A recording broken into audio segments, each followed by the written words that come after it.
Hello there. I am so glad that you're here tonight because, A, it's cold, so it's good to be inside and all snuggled up listening to some good paranormal talk radio. But B, because my best friend's here and I actually claim him all the time. People are always so surprised by that. But he is probably one of the most interesting and really good paranormal investigators I know. He's he's investigated all over the world, literally, from Australia to the US to Scotland to England to all around the Caribbean. And it's really funny because I didn't realize he'd been that many places. And we were just having a phone call the other day, and that information just fell right out of his mouth. So, without further ado, Rick Mccallum. Hi. Oh, there he is. Here he is. Hey. I wore my cap so people would recognize me. Well, that's a good thing because nobody in Scotland knows who you are without that. That's what I mean. I had to throw it on. Yeah. Well, I'm glad to see you. We have been having some technical difficulties, and they're all mine. So it's so much fun when, the weather's weird, the energy's weird. It is probably 30 degrees colder than it was the last time I let the dogs out. It's dropping really fast. It's not really 30 degrees less, but it will be by midnight.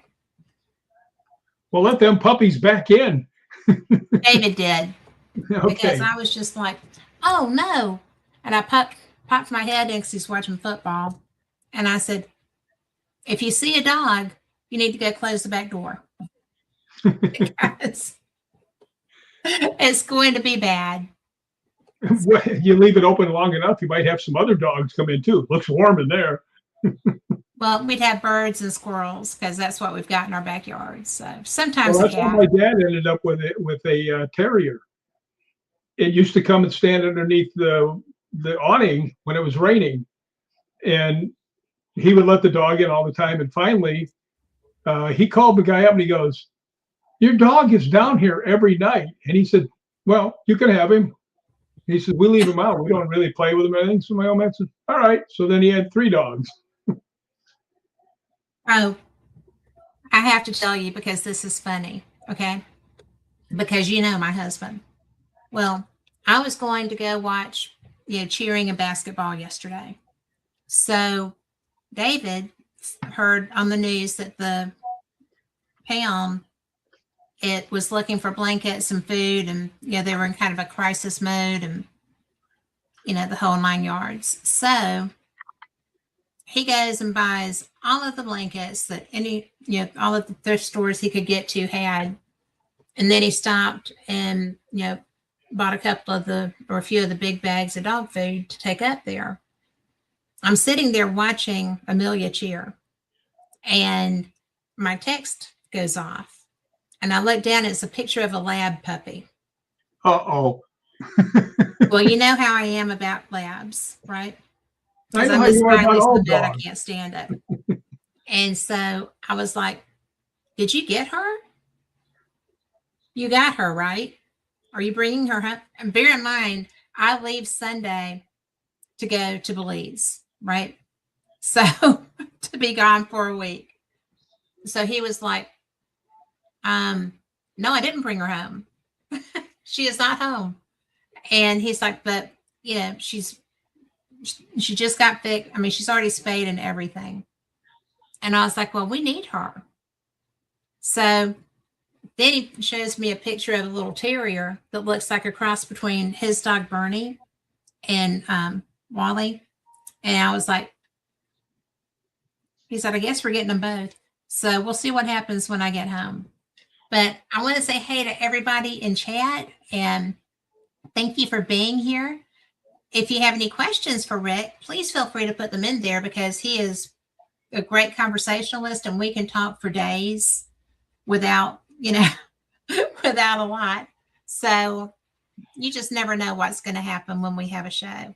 And we generally do talk for days. We actually do. Yeah. But, it's so it's so fun to get to do this because I was um,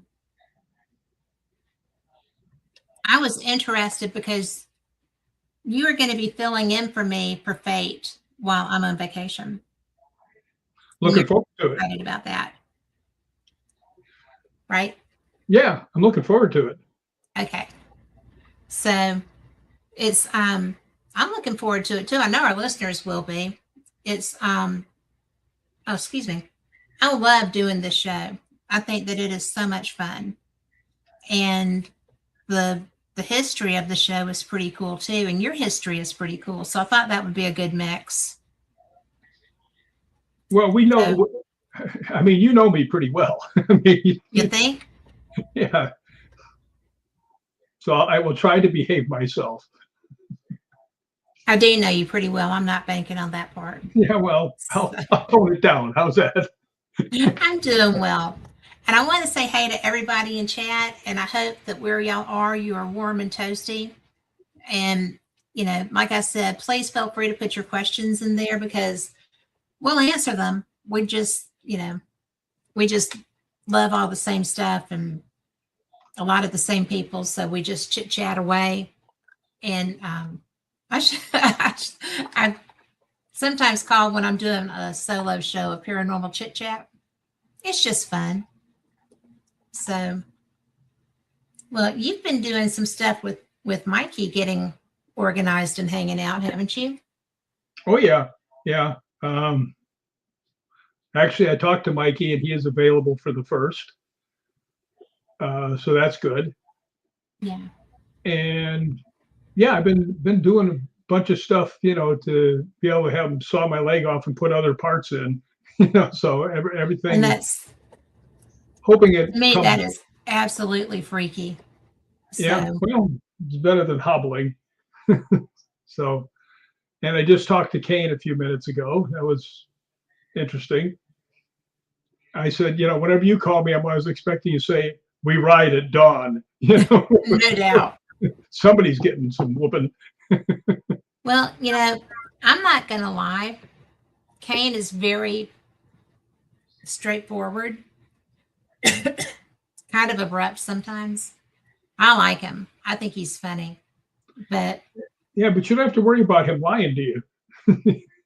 that would be true, even if He you will might tell, want him to sometimes. yeah, he will tell you straight out. Shut your lips.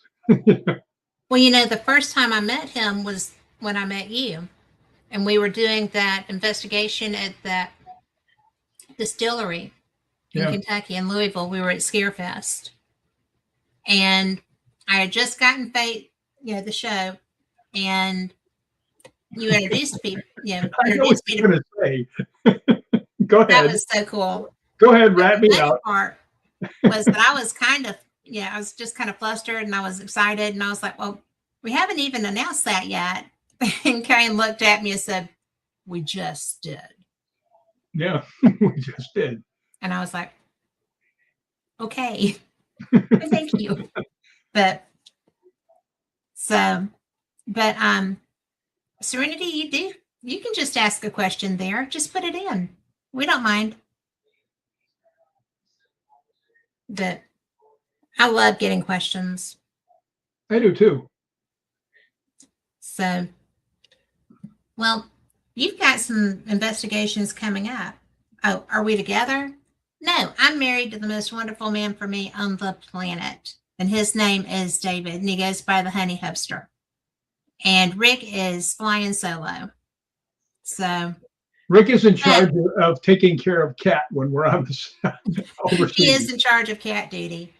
But we're friends. We're best friends. We've been friends I've done this show for 5 years. Yeah, a little over 5 years. So I want you guys to know how much she picks on me about being single too. I don't pick on you about being single. Well, you pick on me. Right? What is my favorite saying when it comes to if a girl likes me? Must be something wrong with her. No, and the other one is, I'll just run away. Oh, well, that is true. He is not very catchable. Yeah. somebody's going to corner me one day. Well, you're very elusive. I So, am. I mean, doesn't bother me, but you know, you are. I'm like that. You are like that. I'm like that.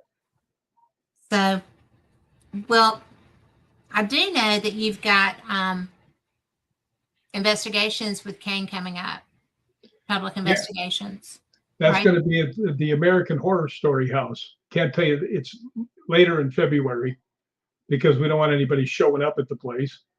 You know, unless they happen to be, ghosts. That would be quite nice. That would be cool. And, you know, I don't think that's going to be a problem, though. Ghosts like you. They seem to. I mean, it is strange. I mean, sometimes it just pops out. I mean, it's not my only thing is that I seem to be impervious to SLS cameras and Ring doorbells. That's funny, though, because it's true. Yeah, I went to this one girl's house because she was saying she was having a hard time with real rough spirit. So I went there and was able to shag it on out of there. But she called me the next day and she goes, when I came out to get you in the parking lot, when I walked you back out, she goes, I'm on the Ring doorbell, but you're not. I'm like, okay, I should start robbing 7-Elevens if nobody can see me. Well, that happened with Lori Dorsey, too, who is in chat, by the way. Yeah, she was, we were in one of the castles, Airf Castle we were in. And we were all sitting around waiting to get the go ahead to go all through the place. And Lori loves the SLS camera. And She does love that. she was doing the whole room and everything else. And I look up and she's aiming at me and I smile and wave. And she's still standing there and she's still standing there. And I'm not all that good looking to look at. So I don't know why you're still there. And she goes, it won't map you. I'm just sitting here. I'm not doing anything, And she goes, it will not map you. It's like, oh, well. She's always saying you're on a different vibration than everybody else. So, Well, you have to be because she had been using that on me in that little foyer area with the chairs. mhm. And there was a dog that was in that area with me, and she picked up both of us. Yeah. So I know it was working. Yeah, it's just me. It is just you. It's just me. That's why I don't go to country bars anymore. Nobody ever sees me. Whatever. Could You be don't the go to hat. country bars anymore because you can't dance with that knee right now. You'll I probably be can't back dance when with you two get it good fixed. knees. You want to hear something funny? I cannot sing. I sang to my cousin Sherry, who today is her birthday, and the poor thing, I actually really sang right at her. Right? But what's so funny is I can't sing and I can't dance, and I've done both of them in movies. I think what they did, when they're all sitting around casting, they say, "Man, we need somebody who really sucks at dancing," and everybody goes, "Get Rick." So That would do it. that they know my strong suits. That's funny. Not really. I really wanted to be an entertainer. Well, wait a minute. I've been in 75 movies. I guess I entertain somewhat, I but think probably you qualify. yeah, but I think most of everything, when people saw me, they went, oh, is he still alive? Well, you do. Yeah, you are a monster Many times. many times. Yeah, when you get thrown off the hood of a car that's going 25 miles an hour head first into steel barrels, I'm glad I'm still here with only a I'm bad glad you're knee. still here too. Yeah, yeah, I've led an interesting life. Ghosts, movies, stuff like that. And yeah, I have. By the way, I was listening to your intro. I did do quite a bit of ghost hunting down in Puerto Rico, the Bahamas, Hawaii. Of course, that's not the Caribbean, but yeah, I've been to a bunch of those places. I've been to Canada, Mexico, Australia, Scotland, Ireland, England, Switzerland. Yeah. I think that's so fun. And I'm very excited because I've been to Canada, I've been to Scotland with you 3 times. I'm going to Belize Sunday. And I just can't believe it, right? You taking your equipment with you? Of course, I'm taking equipment with me. I'm sorry, I knew better than to ask. Well, the fun part is that it's um, a trap rock music event, right? Mhm. So beach music. So I'm going with the winches that I traveled to Key West with for years and years until they moved that event. So there's going to be four of us down there, and Katie, who Lori knows, and she is fantastic. And she is so interested because she's sensitive. And so when she found out what I do, she was like, "Can we go?" And I was like, "Yeah." So Lori used to do her birthday party at Mansfield in Ohio, and which you have also done a movie at. And Katie came, and that was so bizarre. That was when there was a big black object was coming toward me, for me, behind me. And there was a purple blob between it when it had the little hands reaching toward me. And it was so funny because my mom had passed away recently. And it's nice talking to you, Serenity. And it was my mom always wore purple, and she was in the Red Hat Society, so she always wore purple and red. And so Katie saw that video before I did, and so she was always interested because I would take equipment with me to Key West. And the first time I took a K2 out, just walking around, she was sold, buddy. She was ready. Sold. And Well, so now she really enjoys that aspect of, hanging out. I got to tell you a funny story about Mansfield.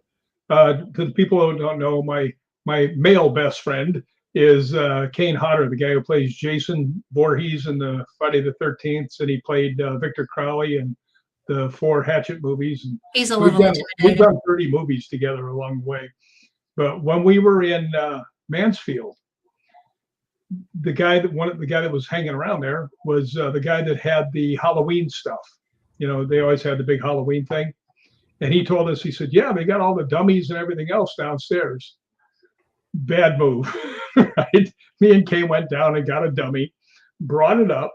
And if you've been to Mansfield, I think when you go through Yep. the one thing, you first go through a very small little corridor and then into the things. Well, we took this dummy that looked, it was one of the scary dummies, and put it in the doorway, but just so it was a shadow and you had to lean in and look, right? So me and Kane are walking back to the waiting area.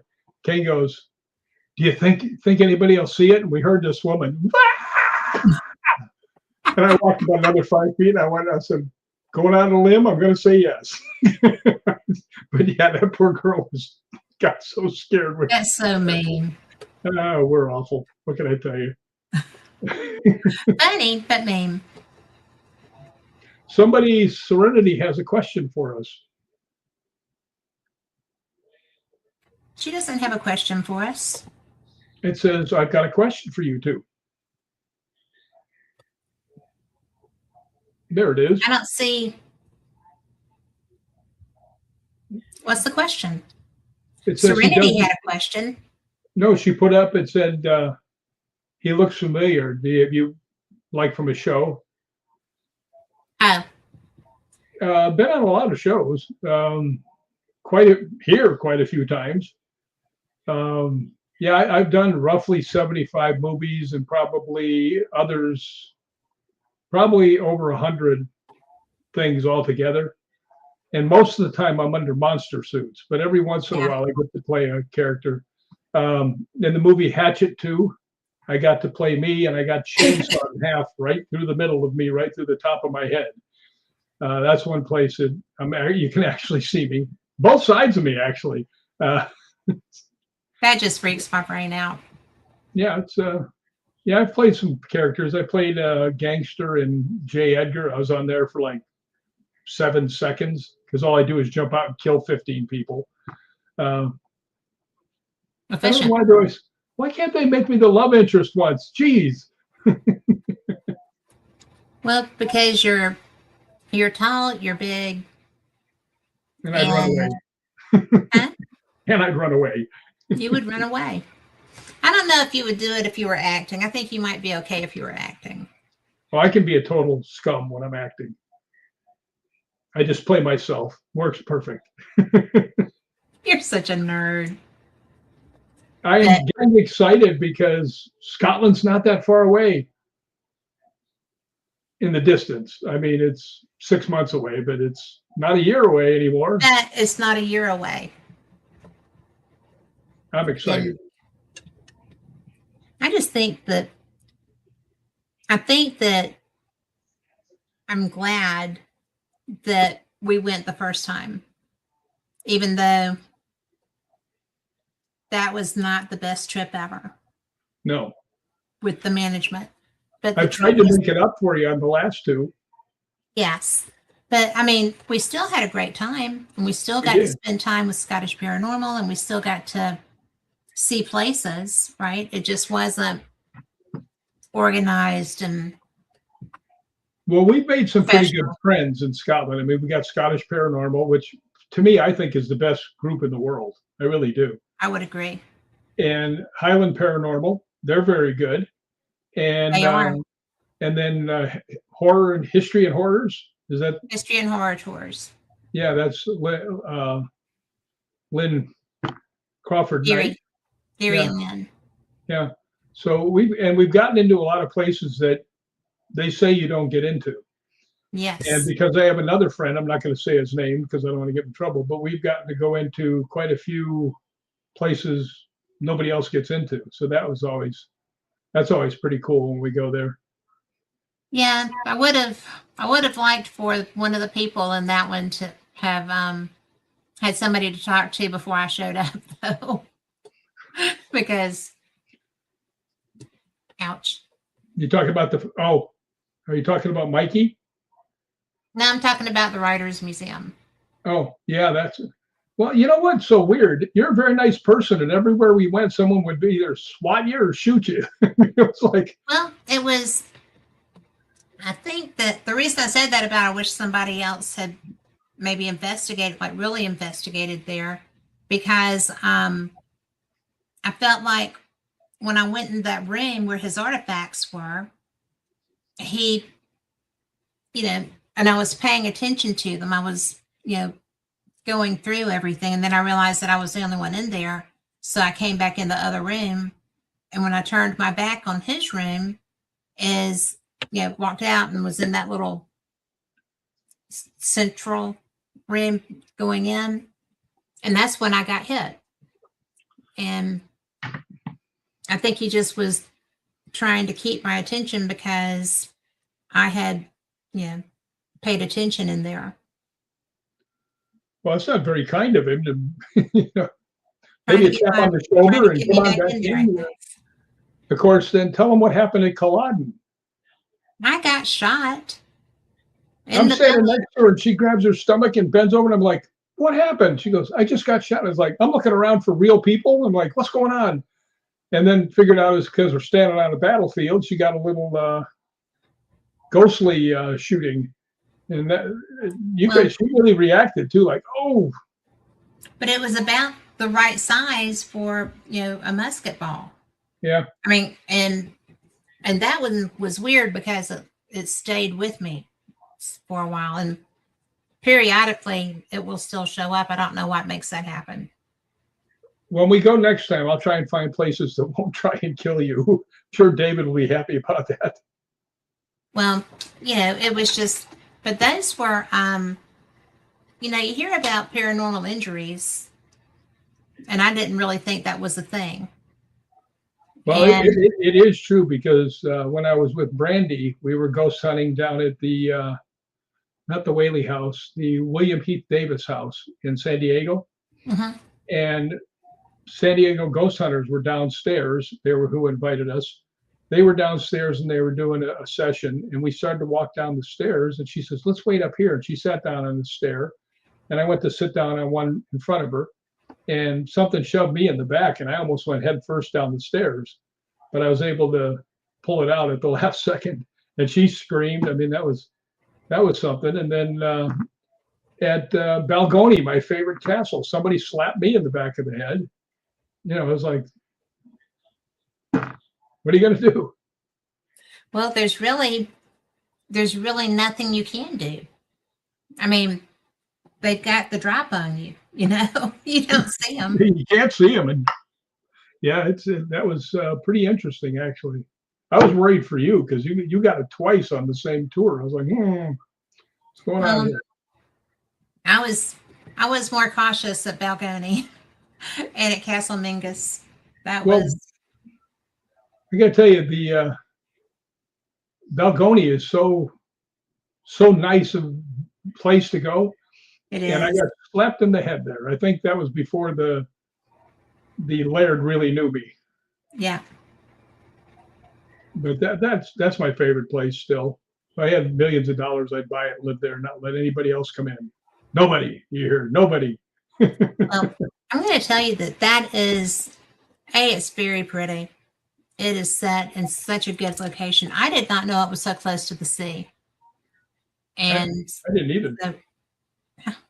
It's just crazy. But that does explain my hair when we're there. And I didn't know that because because I get island hair, right? Like if anybody watched Friends and Monica, when they went to Nassau, and it was like, Monica's hair grew and grew and grew on Friends. My hair goes crazy when I get in the humidity. And I keep mine under control. You do. I lock it on. I super glue it on top of my head. But I just didn't realize why I was having such bad hair the whole time we were in Scotland that first time. And then I was just like, this is weird. So the second time, I don't remember where we were, but it dawned on me that, oh, that's right. Everywhere we go is an island. We're on an island. So, and that's something that you don't really consider because it's a pretty big country to be so sparsely populated in a lot of places.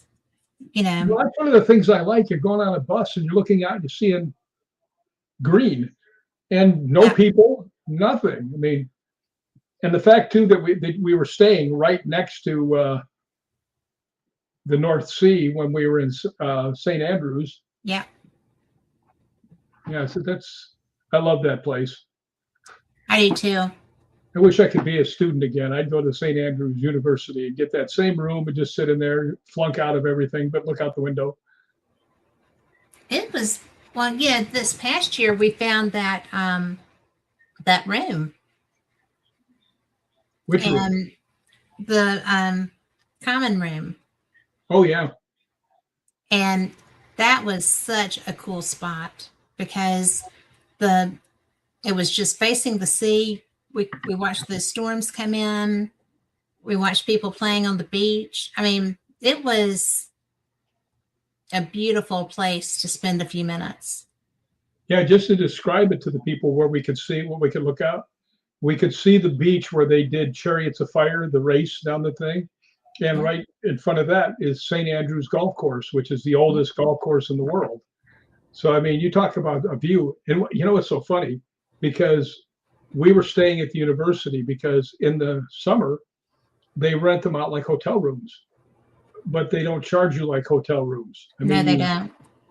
And it's so funny to be sitting there looking at the great view, and you're looking right across the street at the $400 a night hotels, and they're looking at us. Yeah. They got to rethink this. It's one of those places that you just can't believe you're actually there and that it's like that. Yeah, and I, the people are so nice. yeah. They're absolutely so nice. But I'm looking forward to getting back to St. Andrews. You That's just what? I'm looking forward to getting back to St. Andrews. Without a doubt.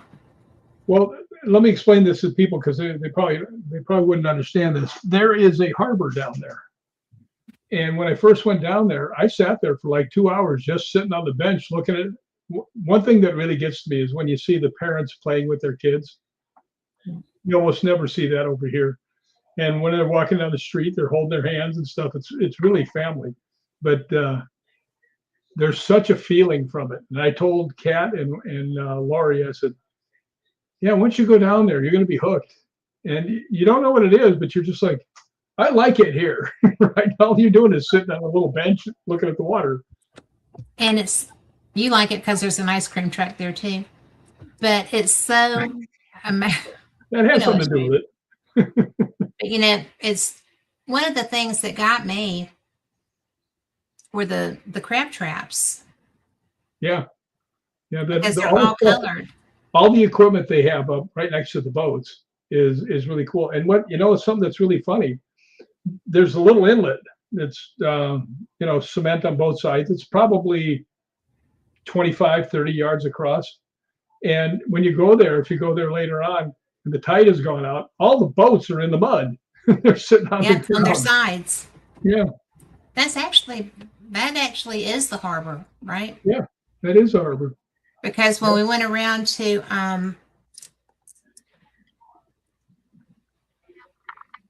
Craig, I think. I do have glasses. I can look at this. But Crail Harbor. And there is a picture of glare. Now That's not leave it up right there because when you go down lower, you get a glare. yeah.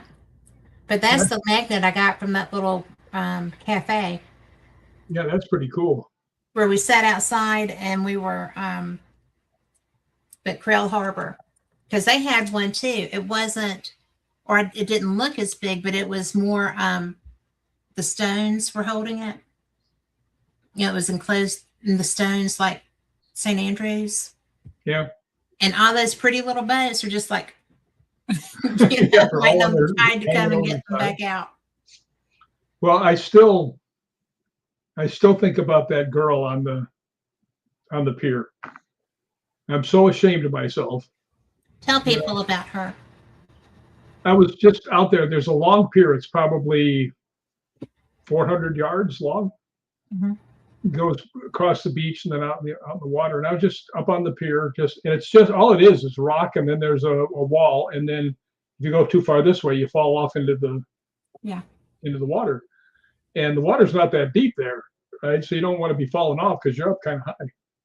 And I'm standing there, and I look coming out of the very end. There's stairs that go down there, so like people that are playing, they can get out. And this girl got out, and her skin looked like Pepto Bismol. I mean, she was that pink. And I'm looking at her, and she's kind of stumbling, and I'm like, I should go help her. And then I thought, yeah, if I go out, because I was a lifeguard for many years, and I know that you rub their extremities and stuff if they're getting hypothermia and stuff like that. And she was struggling, and I thought to myself, no, if I go out to this girl I don't know and I start rubbing her extremities, I'm probably going to jail, right? Seriously, you never know how somebody's going to take you trying to help them. And I watched her, and as she came by, I was keeping an eye on her in case she fell over or something. Then I would have gone over there. And when she went by, I watched her all the way down the thing and kind of followed her. And then she got to that one spot. You remember where the buildings are? And then she Yeah. walked, and as she turned, she went like this. So I knew she saw somebody that she knew, but I should have helped her. I still feel horrible about not going over there and at least helping, put my arm out and walking her down there, you know? Well, the thing is that was an American reaction that you had. Yeah. You know, probably there they you wouldn't have had that issue. Well, if I would have that issue, I'd do it again now anyway, because I Yeah. feel so bad about that poor girl because she was struggling. Not to the point where she was going to fall over dead, but she was struggling and she needed help, and I didn't do it. So Yeah. I'm ashamed of myself. Bad me. Well, you've saved plenty of people. Lori put in chat that she's glad she didn't get smacked at Bannockburn. I am too, because I thought that was going to happen. Well, that was when they were telling her she murdered the guy, She isn't it? killed them. Yeah. Yeah. Lori asked, she goes, asked him a question, and it came back and said, well, you killed me. So, I mean, I had to be nice to Lori after that, knowing that she's a certified killer. Well, the funny part was that we came through that and got to that using dowsing rods. She was getting answers. Well, I had the rods, and she was. It was so very specific, and Yeah, I've not seen dowsing rods, and they were adamant in their answers, because it was just like, we're going to do X for yes, okay? Because I know everybody goes, different things, but I like X for yes, because if they don't move, then that's fine. But I was just like, were you in the Battle of Bannockburn? And then we get around to all the other stuff, and then and Lori realizes that this is somebody that she killed in the Battle of Bannockburn. Yeah, they were immediate responses. There was no hesitation. And it was so bizarre, because I love using dowsing rods. I think that they are very effective. And, if they're going to work, they're going to work. If they're someplace and they don't, then they're not going to, no matter how long you stand there. But this was somebody that was using them. And Lori was like, I did not mean to do that. I'm not the person that I was then. And it was like, yeah, you are. I mean, it was just like, it was, and it went on for a good while. I mean, it was consistent, and it was the same responses on the same topics. That well, was I'll tell you something about Lori Dorsey. we were walking through the cathedral area in St. Andrews, and we're towards the back. We're walking along, and this car backfires, and she goes, "Get down!" And like a soldier, and I'm standing there, and she goes, "Get down! They're shooting!" And I'm like, "We're like 150 yards away," and I'm like, "I don't care how good a shot you are with a pistol, you're not going to hit me, right?" Yeah. And she done. I said, come on, get up.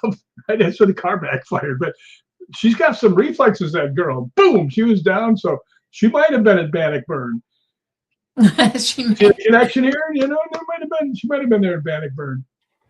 Well, the interesting thing is that, when she was asking that spirit for forgiveness, because she's like, I don't recall that. I don't think I'm not that person. But if I did that, please forgive me. And it was like, nope. Not gonna do it. Not gonna do it. Wouldn't be prudent. Would be prudent. We're so crazy. We've had some weird things happen. In the place that I was just talking about, St. Andrews University, I was there one year by myself, and I was on the third floor, and there was one other guy who was all the way at the other end. I mean, and that's a long building. He was all the way at the other end. It is a long building. And I laid down, and I was at the other end pretty much. And I laid down, and I was there for maybe 2 minutes. I was wide awake, just laid down. And right next to me in the next room, or the room after that, was the most blood-curdling scream from a woman.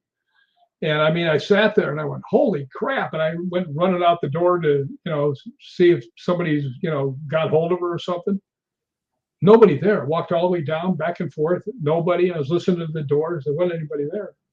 So I asked them downstairs the next day, I said, has anybody ever heard any screams? And, oh, no. I said, oh, well, lucky me. Right. So Yeah, so that I'm still waiting for that to happen again. Well, but this year, well, last year, um, we had Heather Besser, That's true. and she told you who that was or what happened. Well, who was it? Oh, No, she told you. no, she You didn't know know, who who it was, but she told me what happened. she told you what happened. Yeah, she said to me, she goes, "How far were you from the stairway?" She goes, "You're pretty close to the stairway." I said, "Yeah, 2 rooms over." And she goes, "It's where they killed her." Yep, And let me tell you about Heather Besser. If she tells you, that's what happened. she's tripping. I mean, she gave me a reading, and it was the most interesting thing. She hit every person that would have been there, and some that I was surprised by. And when I called you up, I said, "Kat, you have to talk to this girl." So I signed her on you. My fault. Well, and you don't often do that. No, but she She's was the only really person something. you've done that with. Yeah, I mean, she stunned me. I'll tell you what this girl does. Because she's a psychic. I don't know if psychic medium. I don't know the proper words for that, but she sees things. And Definitely a and medium. and after she was done, and she said, "Then your grandmother will have something to tell me." I said, "Really? Mhm. What?" She goes, "Don't forget the glass." And I'm sitting there, what glass? Super Bowl glass, something like that. And let's see, I think it might be right here. Yeah. She loved this poem, right? Yeah. So after she passed away, I put the poem and I put her picture in there and stuff. And if you can read what it says on the top, Yeah. the man in the glass. So I was like, oh my goodness gracious. She pulled that up. I didn't even remember it. And I What is was, that poem about? what's this about? It just says, well, I'll read it to you. We got time. When you get what you want in your struggle for self and the world makes you king for a day, just go to a mirror and look at yourself and see what that man has to say. For it isn't your father or your mother or wife whose judgment upon you must pass. The fellow whose verdict counts most in your life is the one staring back from the glass. And then it's got another one, but it's the same thing. But she loved that poem. Well, it's an excellent poem. Yeah, in other words, you behave yourself, knucklehead. Well, if you, at the end of the day, if you're not true to yourself and do what you know needs to happen for you, then what have you got? Yeah, you got a bunch of lies. I'd rather Yeah, just say, no, I never did that. Wanted to, never got there. But yeah, it's Heather Besser is the real anybody that deal. wants to get a reading, go to her. She's amazing. Well, and the most surprising thing to me was that she asked me when we were talking about her coming on, and she was like, "Well, do you want a reading?" Like she was almost confrontational about it, and I'm like, "Well, if you want to do one, I mean, it would be nice to know what you can do, but it's not necessary. Rick told me that you're amazing." And she's like, "Well, you have a lot of you have a lot of dogs, and that's not hard to know about me, right?" But she knew Willow's name and she knew Max's name, but primarily Willow because Willow is who's here mostly. I've actually seen Willow, which freaked me out. Didn't freak me out, it surprised me because I walked in the door and there was this gray dog. She was white, and there was this gray Spitz going by, going down the hallway, and she did the little dog leg into the kitchen. And I was like, hello. But she got Willow's name, and then she's like, Joshua's there. I said, I know Joshua. She said, and there's Scott. I said, I know Scott. And then she was like, and Gordon. I said, I know Gordon. Gordon's my dad. Scott was my sister's ex, Joshua's dad, and he died during the Garcia Memorial concerts in Chicago. And then Joshua was my nephew who passed away. And she got all three of them sitting right there. And there's no way she might have known my dad's name if she researched hard, but she wouldn't have known the other two ever. So to me, hitting my dogs, yeah, that was cool, but that could be found on Facebook if somebody were so inclined.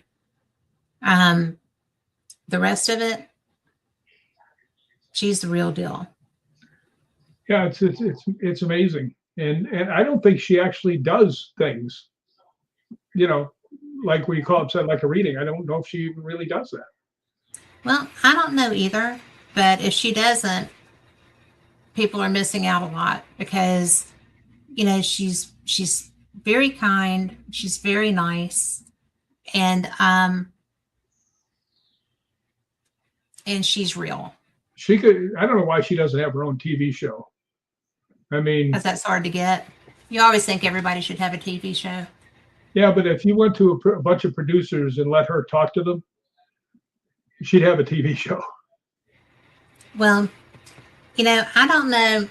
There's some different opinions on that because I think that should always be the case. I think that you should be able to make a living if that is what you have, you know, and a lot of our friends do.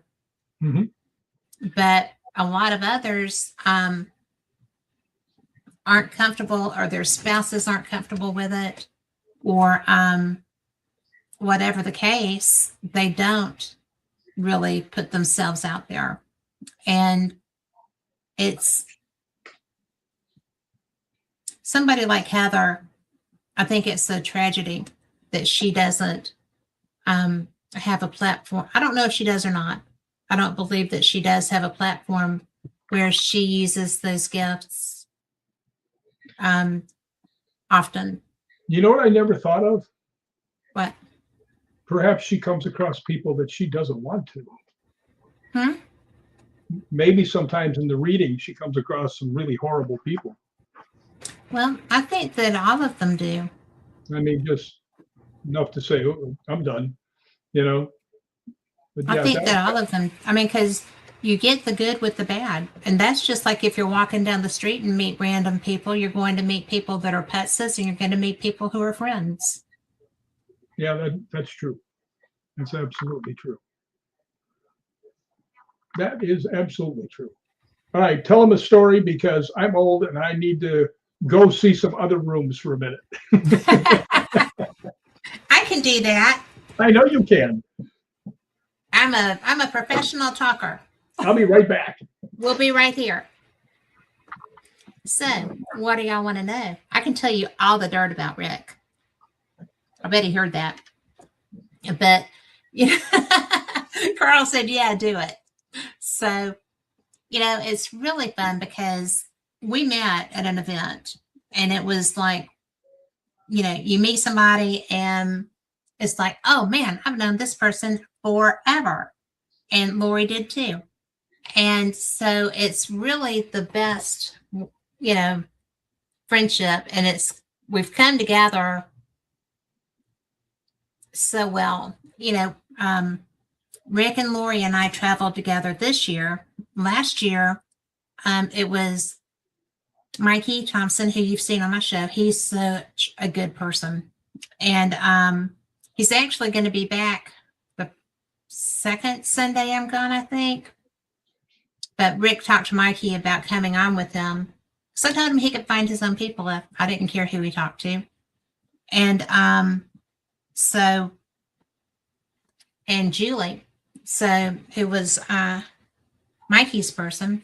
And so we had the best time. We had our first high tea. I was so excited about that. When we were in Roslyn, Lori and Julie and I went across the street from our hotel and had our high tea. Julie was in charge of the haggis. But I'm talking about our trip before last, about how it was Mikey, Julie, you, Lori, and me. And it was so fun because I was just getting to the part where Julie discovered how well a K2 works. That was something. I She looked was over there into and I that. saw her by a grave over in Inverness, and she's just going to town. Yep. Well, she was doing Converted it another one. when we were in Roslyn. Remember, we went to Temple, Mhm. and she was totally into it. And I was using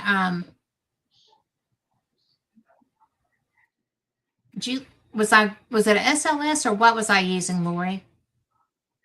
Where I would see Julie, and then she'd step forward,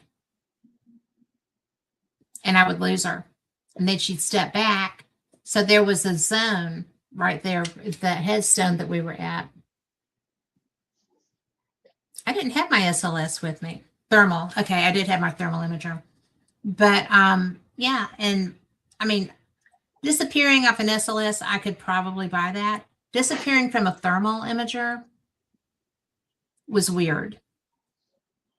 I mean, that was really weird. Yeah, it's hard to be completely cold or completely hot, just one after the other. And it was just two steps. Step forward, gone.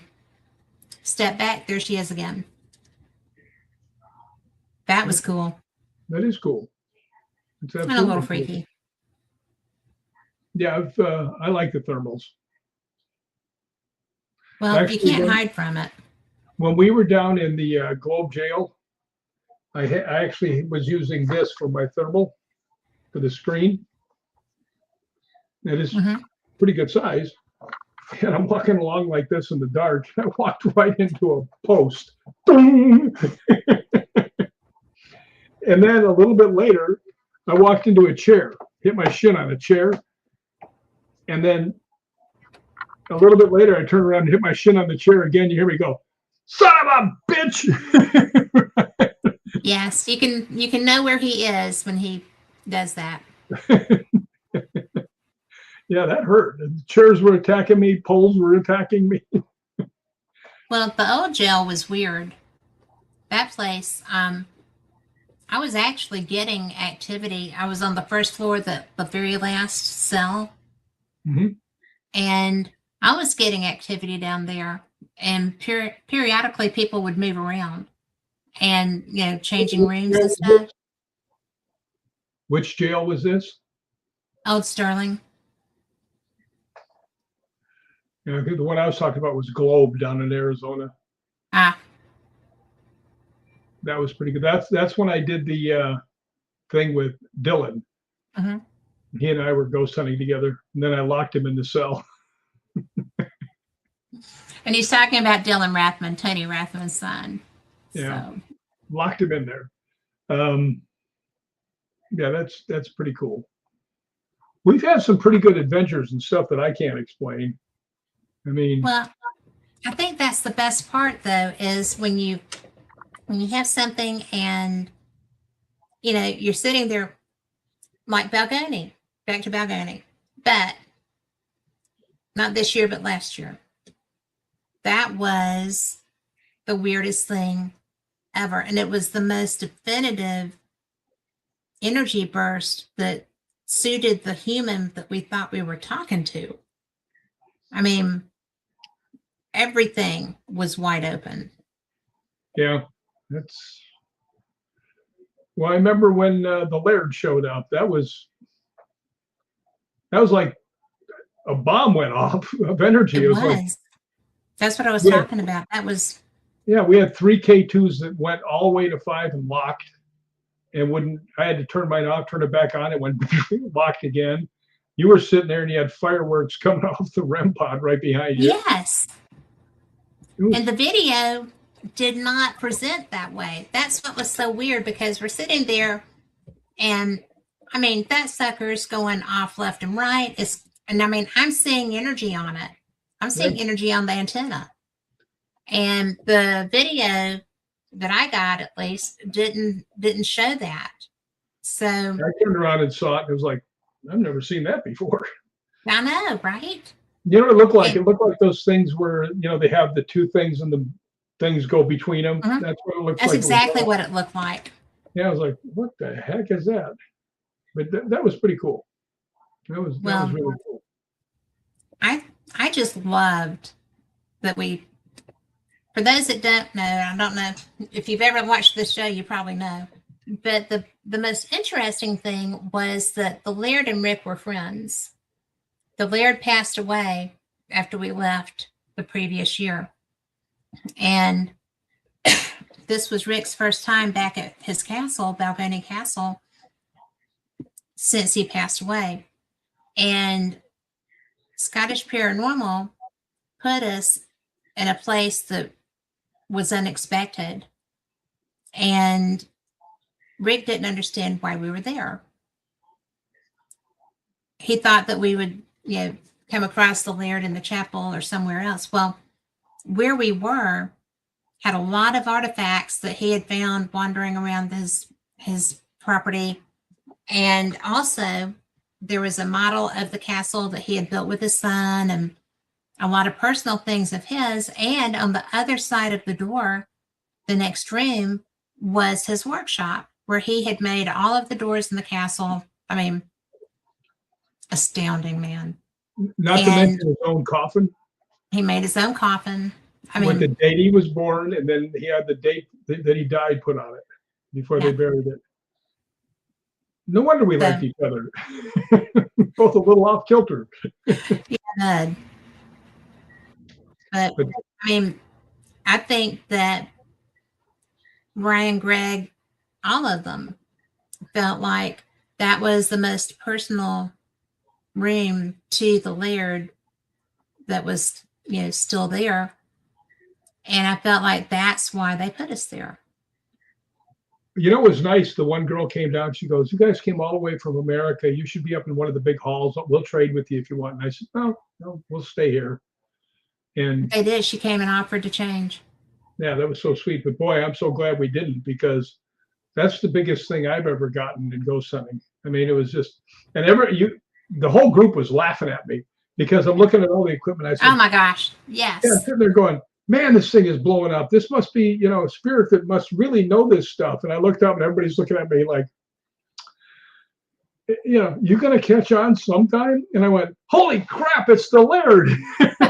Yeah, and everything's still blasting up. Yeah, it took me like a few minutes. I was trying to figure out the problem with the K2, and It all took you of a more sudden than it two dawned on minutes. me, Everybody was just kind of like, come on, you can do it. You can do it. I know you're going to get there. Yeah, but that But, that was that was really something. But you know and the what? Do you funny, remember what happened the next night? I mean, that astounded me. I mean, mhm, absolutely astounded me. And we had gone and we'd walked everywhere. Some of you may not know I need knee surgery, need a knee replacement. And we'd walked like 8 miles, according to Lori's little yeah, thing. And we went into this cemetery. And I'm walking along with my K2 and I'm going through the whole cemetery, and it does not blink mm, at all. yeah, Right. And now my knee's starting to give way, and I'm looking around for a chair or something. I don't see them. And I see a flat stone, which I know is a tombstone, but if I don't sit on it, I'm going to fall on it. That's how yeah, bad it was. And I just said, I mean, no disrespect, but my leg is really bad. I have to sit down. So I sat down, and the K2 went 5 lights instantly. And this girl that was ghost hunting with me, she saw it and her eyes perked up. And I said, do you want me to get off? Bam, 5 lights again. I said, look, my knee is really bad. Can I just sit here for 30 seconds to get my leg to loosen up a little bit? And it went between 2 and 3 and twinkled back and forth. And at right about 30 seconds, bam, 5 lights. And you're done. I said, you telling me to get off? And it goes 5 lights again. And then I said, I'll tell you what, if you do 5 lights right now, I'll get up. Bam, instant. Every one of these things was instant. And Yeah. she goes, what are we going to do? I said, I'm going to get up, right? We're Right. moving. So I told Kat, I said, I think I'm going to quit ghost hunting. And she said, why? I said, look at the last two things that happened, the Laird and then this. I'm never going to get anything better than this. And said, you'll stick around because now you know. Now we know. Yeah, that was in the thing we wrote. That was the last thing you wrote down, now because now you know. And Yeah. Can't be disputed, both of them. Well, the coolest thing I think about getting to have those experiences, even the ones that hurt with me, you know, that was such an obvious reaching out. Yours were personal, right? Hmm. Those, certainly the Laird was a personal interaction with someone that cared about you and knew that you cared about him. So, not one person involved in that activity had any doubt whatsoever that the Laird was going to show up that day. I That was a hadn't even given. thought of it. I was figured he was resting in peace, and that was all good. But yeah, Well, he came back with drums and fifes and the whole deal. he put on a show for you. Yeah, the whole parade came. Yeah, I'll never forget that. All the equipment going on. You had three fully charged camera batteries Yep. drained. I mean, it was, yeah. Well, you got to get the energy from somewhere. You know? Well, and it was so funny because when Mikey made that video, you know, periodically in the video it says battery drain, cat's camera, battery drain, cat's camera, Yeah, battery, and it was not draining. It was just turning off. It was a full charge camera, yeah, and I yeah, did have extra batteries, and but it didn't pull it just turned it off, and it yeah, eventually did drain it, but it was just turning it off, and yeah. that was what I was getting frustrated about because I'm like, I want to document this. Quit. And but I did get shots of the REM pod going off, and I was seeing that electrical charge climbing it. I wasn't the only one either. No, I saw it too. That did not come across on the video.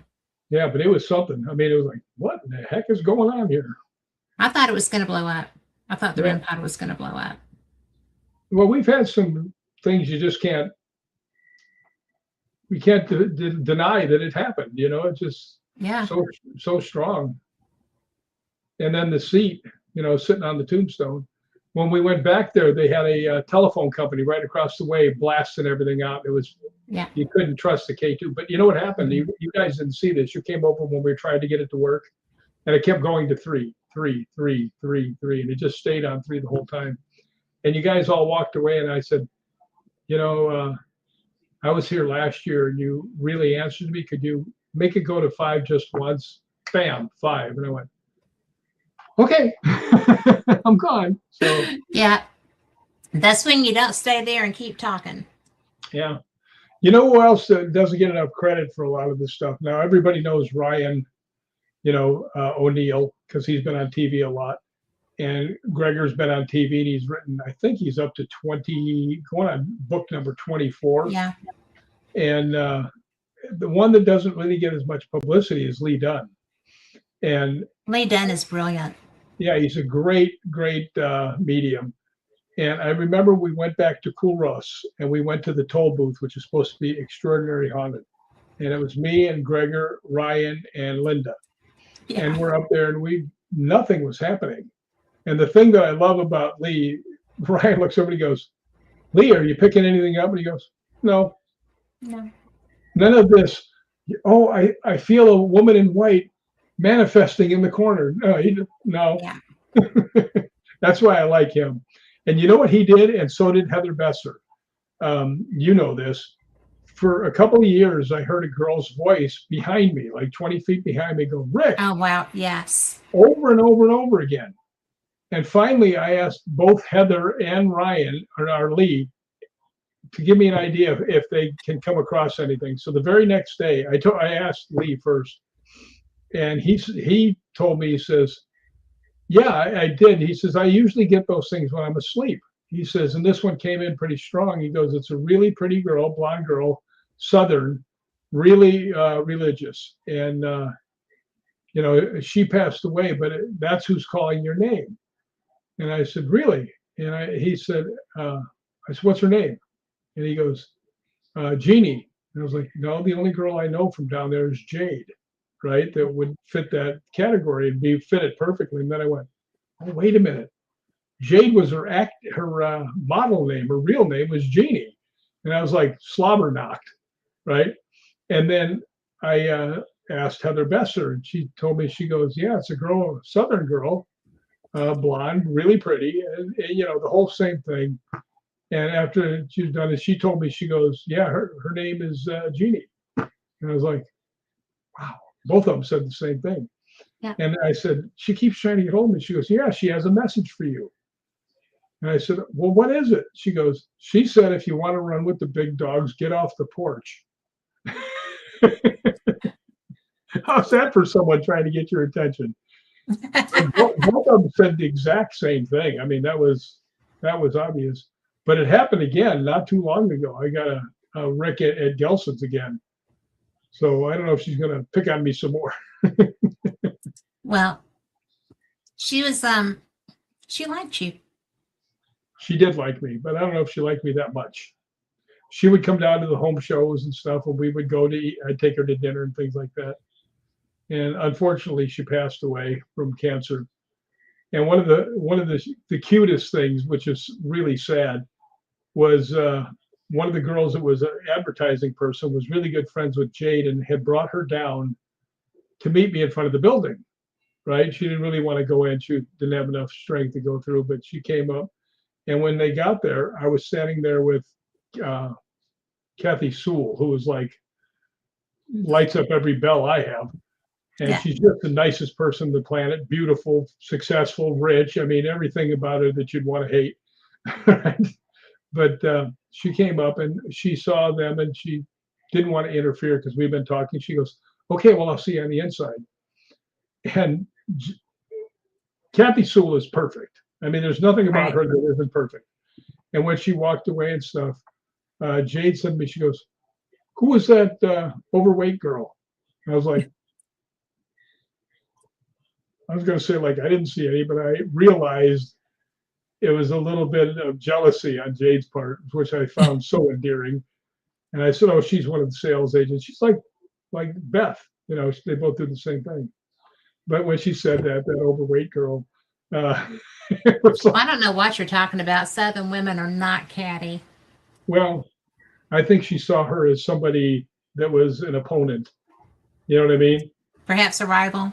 Yes, exactly. And Kathy Sue wouldn't throw water on me if I was on fire. So she had nothing to worry about. Um, Although she did invite me to the CMA Awards, not to go with her, just to go. She said, "Hey, she had a Right. ticket if I wanted to go." But she's as sweet as she could be. I have to tell you a funny story though.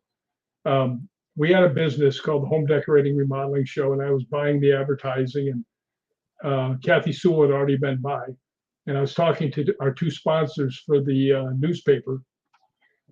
And I was at the Hilton. I was in one of the suites so that we could actually have people there, not instead of having to sit on the beds and talking to each other. And I get a phone call from downstairs, and it's Kathy. She goes, "I've got your schedule. Can I bring it up?" I said, "Yeah, come on." So I told the two girls, I went, "Yeah, I got to warn you, there's a girl coming up with a schedule. She's kind of new." Everybody knew Kathy. She used to date Keith Urban and take him around, right? And I said, "Yeah, this girl's kind of new to the business. She doesn't have a lot of money, so she's not wearing the top brands or anything, and she's not that attractive. So just be nice to her, please." So anyway, the door opens and golden light comes from outside, and the harps start playing and stuff like that. And she comes over and she introduces herself to the two girls, and they walk out. She gives me the schedule, and they walk out. And I'm looking at two girls. They're both looking at me like, "Really?" Right? And I went, "Oh, the really pretty ones come later." Right? And you know what they said? You could tell this was, "You ain't right." I said, "Well, I just had to tease you a bit." But yeah, Kathy was like angels were flying around, and it was funny. Well, I'm surprised they didn't just say, "Well, aren't you special?" Yeah, I was waiting for it because I can speak Southern. I lived in Nashville and Texas for a while, and I know what aren't you special, or isn't that nice, or bless your heart. Any of the three means just go away. Oh my gosh. I actually said that to somebody and meant it. Oh, well, bless your heart. That's just a hard thing. And they were like, why would you say that to me? Yeah. Like, well, because I feel bad for what you're going through. That's Yeah. just ugly. I can't believe you said that to me. I was like, I didn't mean it in that now tone you're of the voice. one. I mean, Yeah, that's interesting. Well, I am so looking forward to going to Scotland, and something that most people don't know about me. I'm very protective. I mean, yeah. probably too much so. But during my life, I was trying to figure out the other day, and I realized there was another person that I'd saved their life that I hadn't counted in my group, and I think it's like 13 or 14 people. And I mean, You're responsible for them from now on, right? oh God, I hope not. One of them You are. That's was part one of of my it. roommates. There's some I don't mind. I mean, my brother, I saved him. I saved my dad. Other people, but it's so strange. I don't know why. I mean, the little kid in the street. I got to tell the people this because it's kind of nice. Yes. There's this one set of stairs that I would go to walk up and down, for exercise. And actually, I usually just walked up and then went around to another set of stairs about half an hour later and come down. But I was walking along and my knee was feeling kind of sore. And I said, you know what? You got to do the stairs. He promised you do them every day and, it'll loosen your knee up maybe. So I walk up these stairs and they are high. I mean, you've seen them. And I got all the way to the top and it said, something told me go back down. So I walked back down, which I never did. And I was just standing there. I said, you know what? I should do this again. Right? My knee feels a little better. So I walked up again and came back down again. And I came walking down the street around this corner, right where you guys were staying, by that one Motel 1. And as I walked there were two Asian ladies. I think they were Chinese. And they looked so much alike. The first thing I thought of was The Shining because they were walking next to each other, the two little twins. And there was a kid that was about 7 or 8 who walked out into traffic. And I was probably 15 yards away. And I just took off running and shagged him back. And they were going, oh, thank you, thank you, thank you. And then I went, I just ran. And I just wondered if somebody sent me that way to loosen my leg up enough to be able to do that. So yeah, it's pretty cool, Well, if you're put in a place to be doing a job, you get the tools to do it. Well, I hope so. But yeah, but I figured it's 13 or 14 people that I've actually saved. Yeah. It's pretty cool. I think it's cool. Yeah. But that's the kind of human you are. Well, I'm just glad I can do it. But the one that was my most favorite, you were right there. We were walking along up near Edinburgh Castle, and we're walking on the road that's down there. And off to our right are these restaurants, and they have these big cement cones that are probably 2 feet high, and they're like almost like a pyramid, but they're wider on top of the pyramid. And I'm looking up at the thing, and I hit both shins on one of those things and went right over face first into the cement. Now, I did stunts for 43 years. I know how to fall, but when something got both of your legs and just throws your face out, I was able to get my hands and forearms underneath it. And the weirdest thing happened. I hit the ground, and all of a sudden I started levitating. And I was like, well, at least I'm going the right direction. Yeah. But it was all the Scottish people saw me filming, all piled on top of me and pulled me up. And it was so wild because there were a lot of women. Yeah. I mean, everybody grabbed you. Yeah, I think everybody grabbed, what they could grab. Yeah. And you did. And just up I went. It was like, bless their hearts in the good way. Well, and it was so cool because they're like, oh sir, are you okay, sir? But they were like, oh sir. Yeah, they were. That always gets me because that was so cool. Yeah, I have chapped lips, so I'm not used to this cold weather. But at least we don't have snow or ice so far. Those are two good things. But I'm really just chomping at the bit to get back to Scotland. I really do. I actually almost thought about buying a church.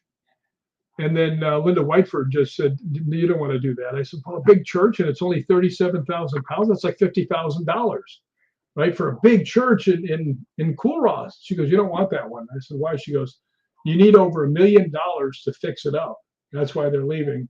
She says, and the taxes on it are $30,000 a year. And I was like, I'm out. No doubt. Gotta go. Well, See you. Bye. But I are you would love talking that. about the Abbey up at the top of the hill in Chorus?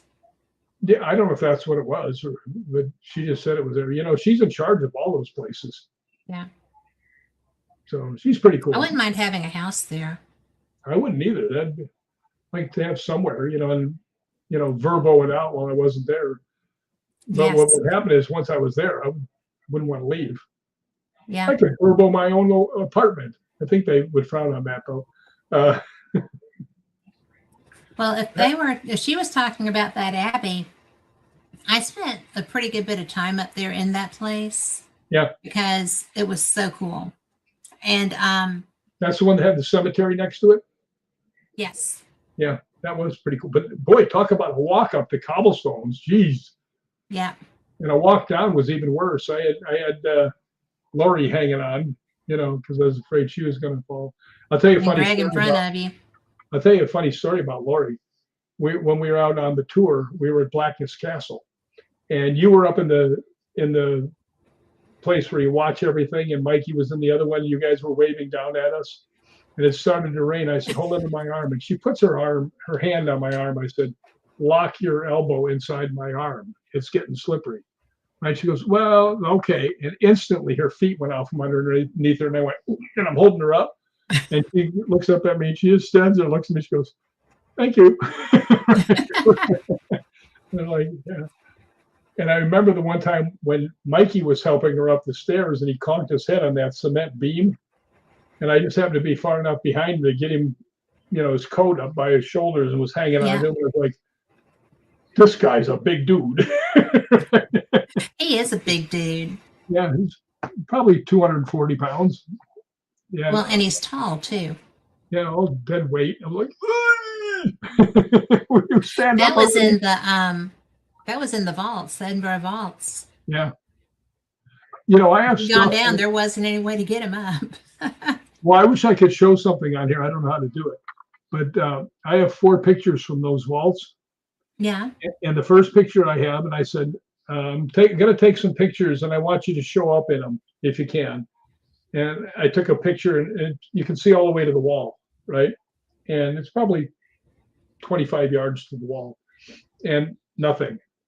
I said, well, they say that they see a lady in white down there by that corner, and I take a picture, and I look at it, and there's a white figure. I mean, it's like a white straight up and down line, but it's and it's see-through, and I'm like, I said, well, if that's you, could you come closer? And about halfway through, it's right in the middle of the hallway. And I said, can you come closer? And what looks like a tube of light is shooting right over the top of me on the 4th one. It's you could send me that and I could put it in there. Well, I think I will do that. I keep wanting to have somebody that knows enough about websites and stuff like that, because I have so many of these things.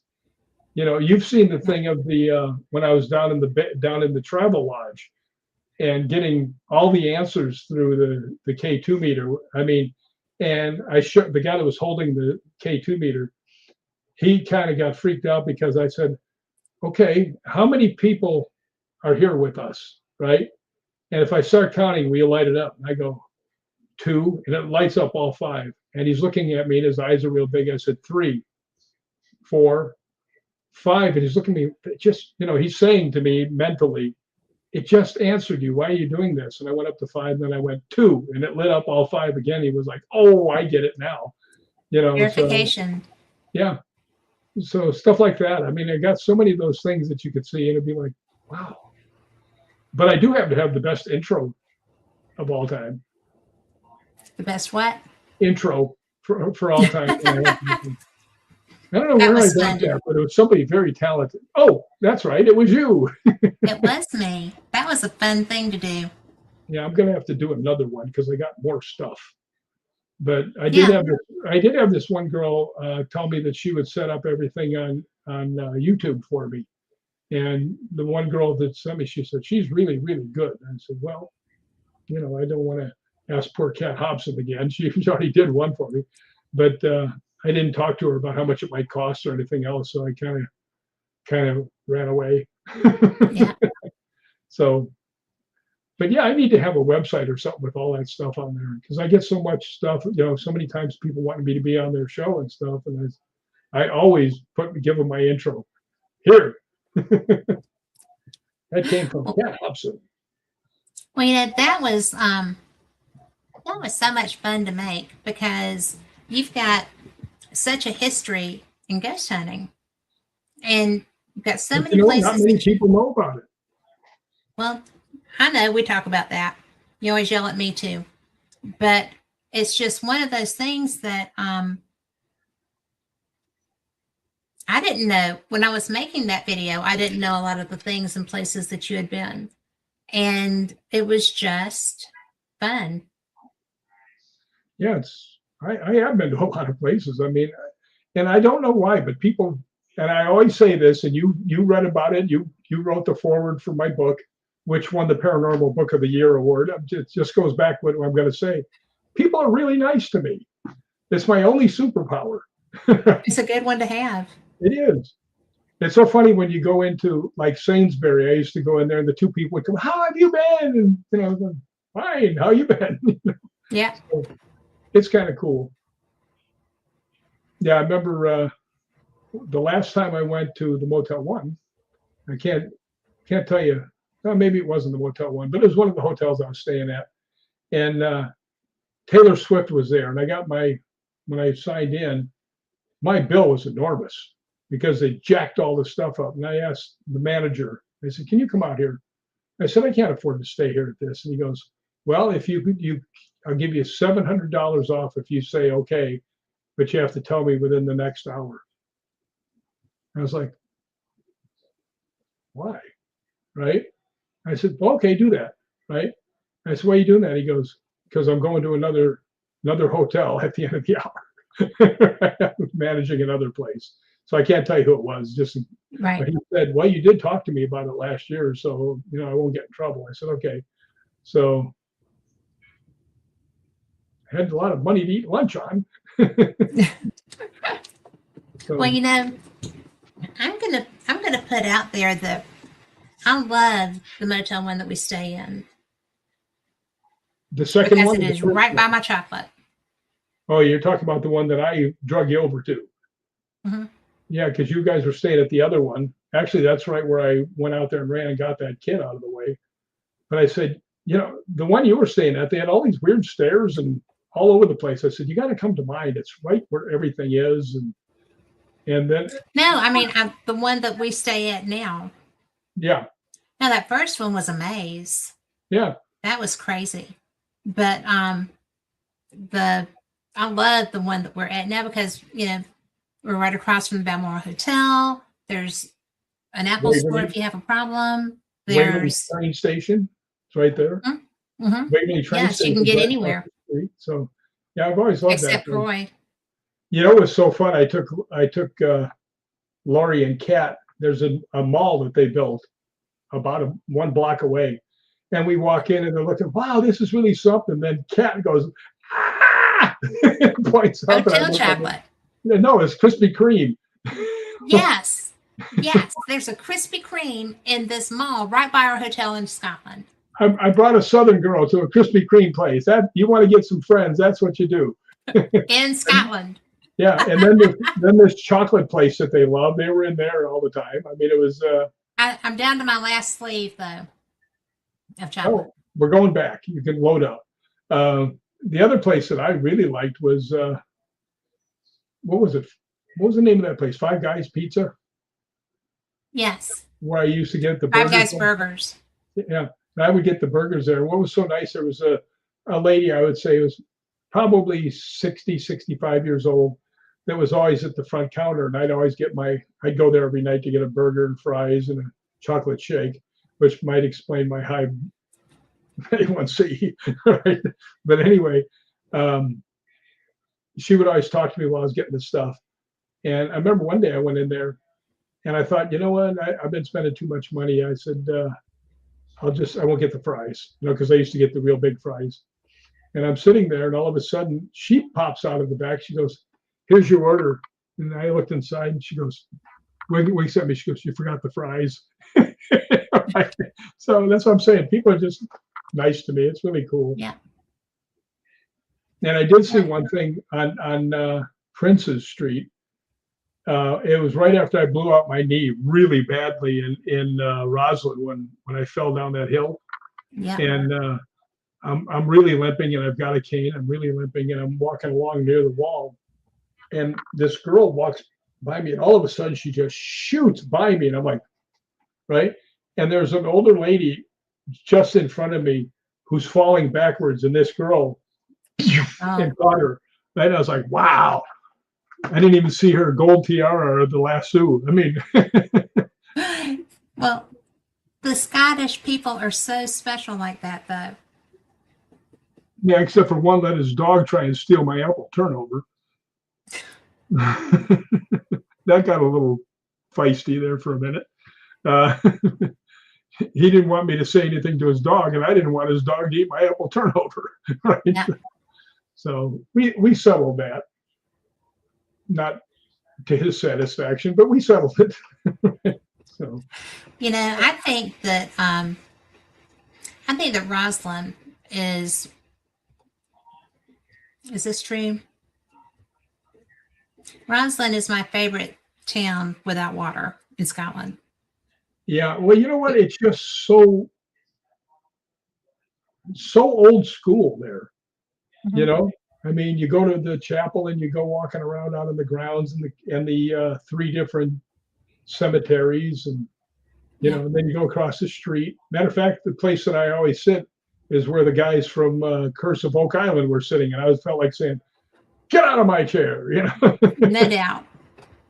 But that place is really cool too. I really like going in there to eat. Of course, there's really nowhere else to go eat, but that's why I like it. Well, certainly not on a Sunday afternoon. Well, who owns that is can't remember the guy's name from Chapel Cross. Oh, Richard. Yeah. Figured I wouldn't remember that. Just my name. Richard. I know, right? His father owns that place and the restaurant. I didn't know that. Yeah.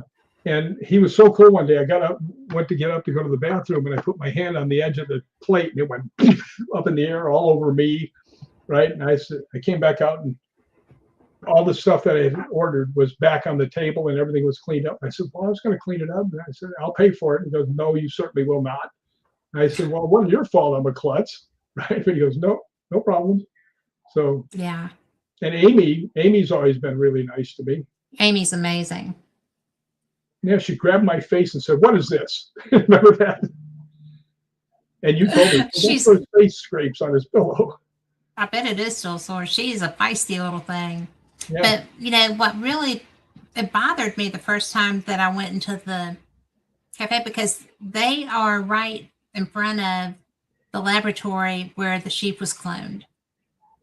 And I noticed last year they had moved the picture so it's not the first thing you see when you sit down for breakfast. Yeah. But they have a picture of the sheep attached to all the machines with all the stuff, and she's just like, Well, they named the place Dolly's. I know, it's Dolly's Cafe. Yeah, after the sheep.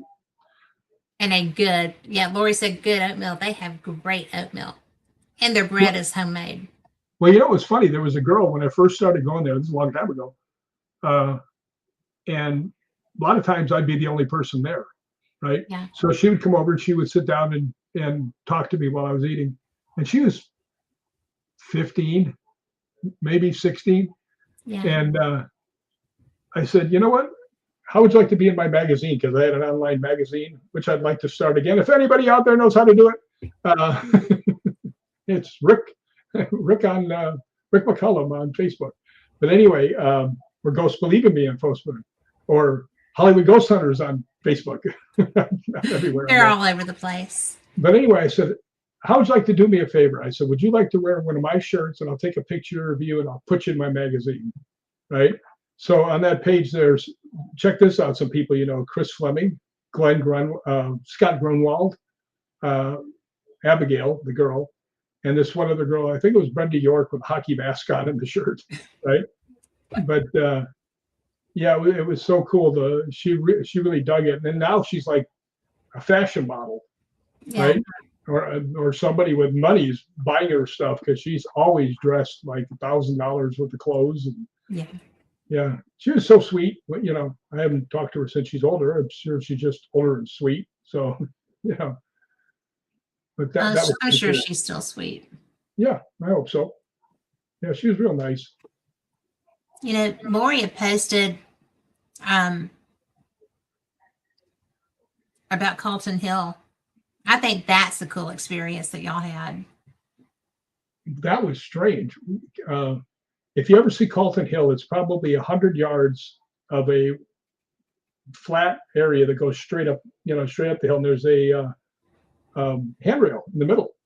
And we're walking up. She's ahead of me, and I'm walking behind her in case she stumbles or falls or anything, because at that time she was having a hard time walking. And I was right behind her, and I heard a guy right over my shoulder, and in a real snarky voice goes, "Pardon me," right? And I didn't like his tone. Right? I turned around to say something, and I looked down. I can see 75 yards of nothing but hedges and nobody, right? Yeah.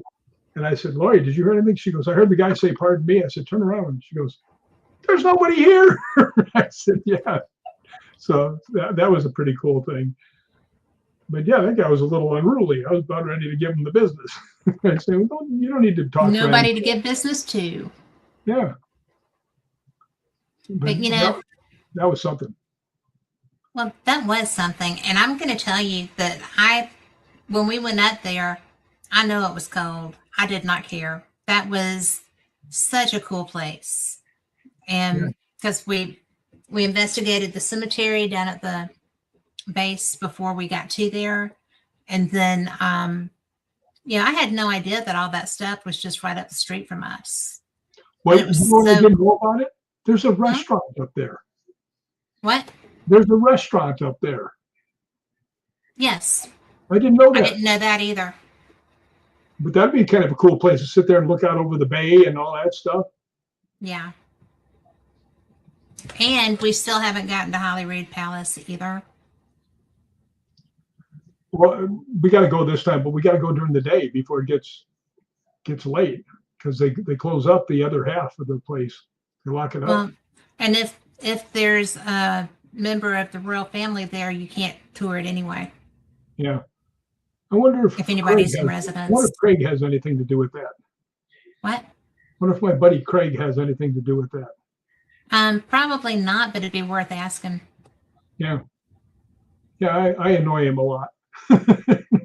All right, where are we getting into now that nobody gets into? Right? How about this place?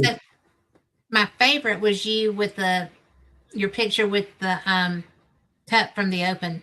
I thought that was cool. From the British Open, being him. Yeah. Yeah, he calls me up. He goes, "You like golf, don't you?" I said, "Yeah." Thought he was going to invite me to go golfing. Right? I get up there, and then I'm standing next to the cup for the British Open. Yeah. Little did I know that it was going to ruin one of our locations on the tour the next time we went. Yeah. I was getting ready to hijack that bus twice when she was trying to leave you and Lori behind the first day. And the other time when Jay and Natalie were coming back and walking. And yes, she drove off and left the guy that created Ghost Hunters. Yeah. I mean. Yeah. And I went up there and started yelling at him. That's not who you want to do it. Don't worry, I'm going to come around again. I said, okay. He says, but if I stay here, we're going to get a ticket. So he drove around again, and we retrieved them.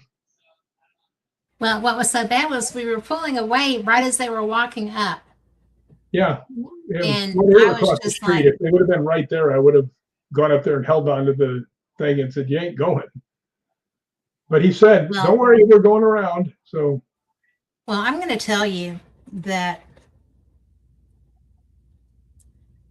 I don't always say what an absolutely horrible tour operator that was, but I will now. Well, I because agree with you.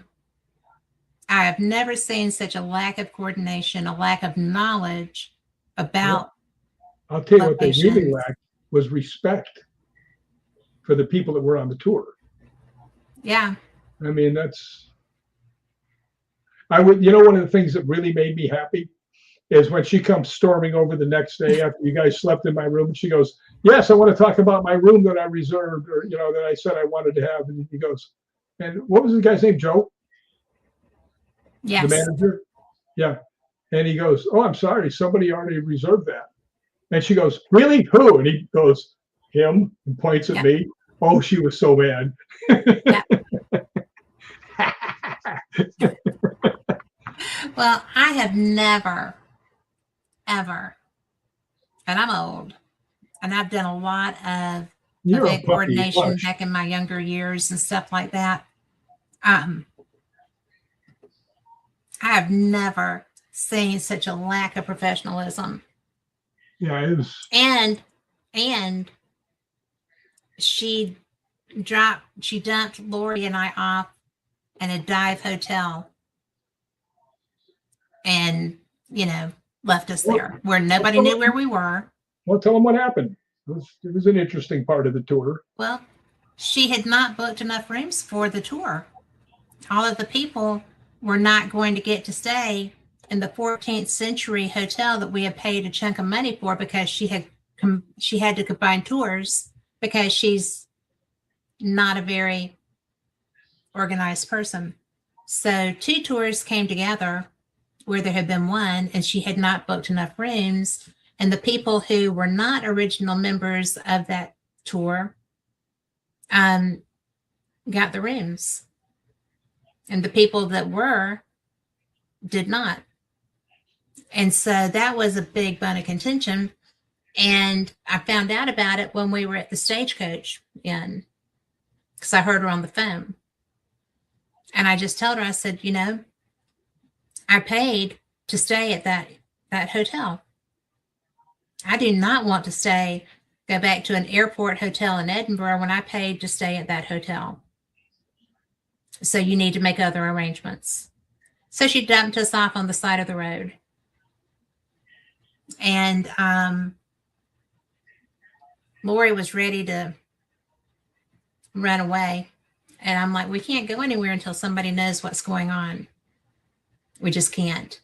And so I finally got through to Jay on Facebook Messenger and said, this is what's going on. And I just need assistance. I just need, assistance. I don't need rescuing. I just need somebody to know what's happening. And that's when he got you. And that owner of that hotel that put you up in his private owner suite, that was amazing. Yeah, I asked him too. I said, "Can I please let the girls stay up there and I'll stay in my original room?" And they said, "No." He said, "Only you can go." And I think the only reason he did that is because when I was explaining to it, I was with Joe and I said, "Joe, the girls have to have some place to sleep." I said, "If there's some place in the hotel that I can just lay on the floor with a pillow, I'll be good." Right. And he takes me into the storeroom. And it's got a carpet on there. He goes, "What about this?" I said, "Well, if I can have a pillow and a blanket, I'm good to go." Right. And he goes, "Hold on." And he goes off. And I think that told him that I wasn't really playing a game. Yeah. That I really would have slept on the floor. And he comes back. He goes, "Well, the owner said you can't sleep on the floor." And I was like, "Oh, okay." And he goes, "No." He says, "He's not going to be here. You can stay in my penthouse." I said, "Well, can the girls stay there?" And he said, "No." He specifically said, "Only you can stay there." I said, yeah. Okay. So when she found out about that, oh, she was so mad. Well, it was brilliant. And, I think the very best part was when the people that were,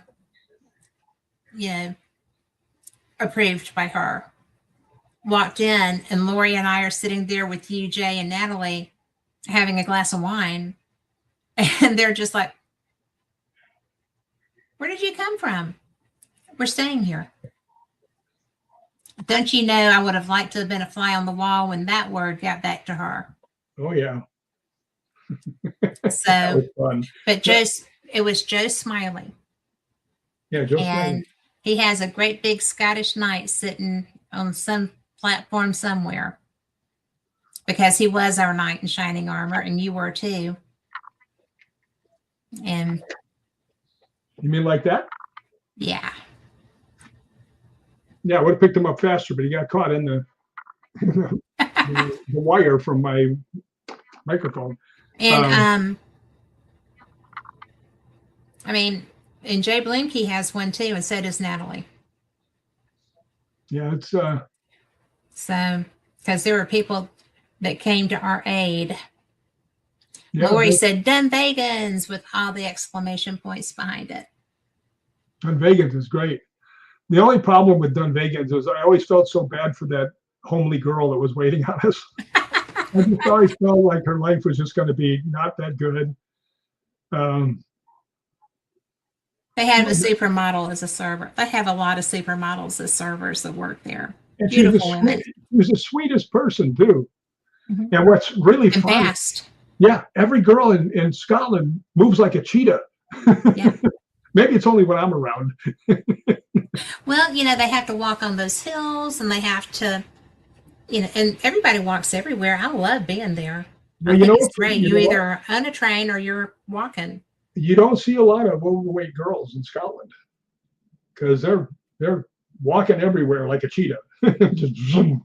Yeah, and there's hills and there's cobblestones, and you're up and down and around and about. I love being there, especially.